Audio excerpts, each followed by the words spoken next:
নমস্কার বন্ধু, সম্বাস কুকিং আপনাদের স্বাগত। আজকে আমি রান্না করব ওলের ডাঁটা। ওলের ডাঁটা রান্না করার জন্য ওলের ডাঁটাগুলোকে আমি কেটে ধুয়ে পরিষ্কার করে নিয়ে নিয়েছি। চলুন দেখে নেওয়া যাক আমি কিভাবে ওলের ডাঁটাটা রান্না করি। ওলের ডাঁটাগুলোকে আমি প্রেসার কুকারে একটা সিটি দিয়ে নিয়ে নিয়েছি।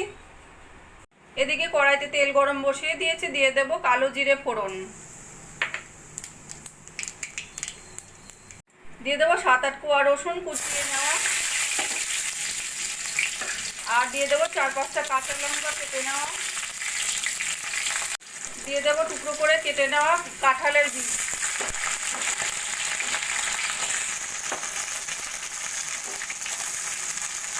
দিয়ে দেবো পরিমাণ মতো নুন হলুদ, দিয়ে কাঁঠালের বীজগুলো একটু ভাজা ভাজা করে নেব।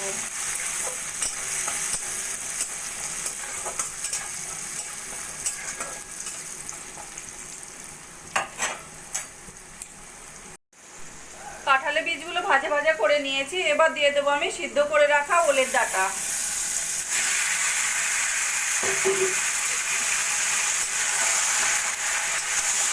ওলের ডাঁটাটাকে ভালো করে কাঁঠালের বীজের সঙ্গে মিশিয়ে নেব।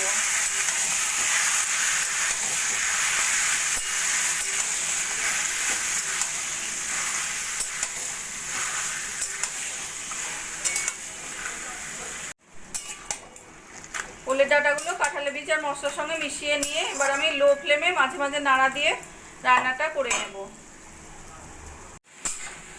প্রায় 10 মিনিট মতো আমি লো ফ্লেমে নাড়া দিয়ে দিয়ে রান্না করে নিয়েছি, যতক্ষণ না কাঁঠালের বীজগুলো সিদ্ধ হচ্ছে। কাঁঠালের বীজগুলো সুন্দর সিদ্ধ হয়ে গেছে আর ওলের ডাঁটারও রসগুলো শুকনো শুকনো হয়ে গেছে। এবার আরেকটু আমি জোর দিয়ে শুকনো শুকনো করে নেব।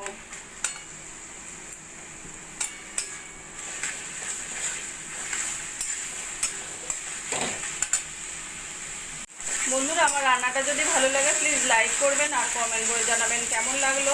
আর আমার চ্যানেলে যদি নতুন হয়ে থাকেন সাবস্ক্রাইব করবেন প্লিজ।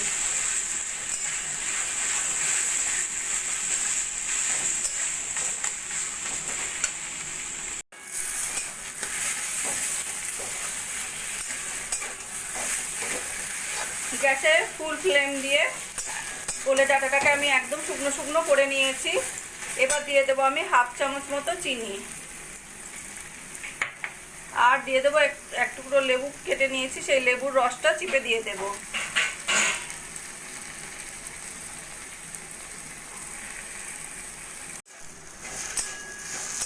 চিনি আর লেবুর রসটা ভালো করে মিশিয়ে নেব।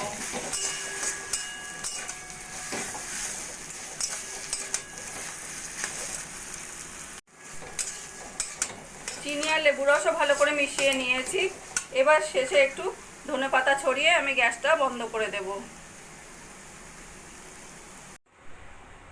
কাঁঠালের বীজ দিয়ে ওলের ডাঁটা রান্নাটা আমার কমপ্লিট হয়ে গেছে। আমার এই রেসিপিটা যদি ভালো লাগে আপনারা বাড়িতে বানিয়ে দেখতে পারেন। গরম গরম ভাতের সঙ্গে খেতে অসাধারণ লাগবে। আর কমেন্ট করে জানাবেন কেমন লাগলো। প্লিজ লাইক, শেয়ার ও সাবস্ক্রাইব করবেন।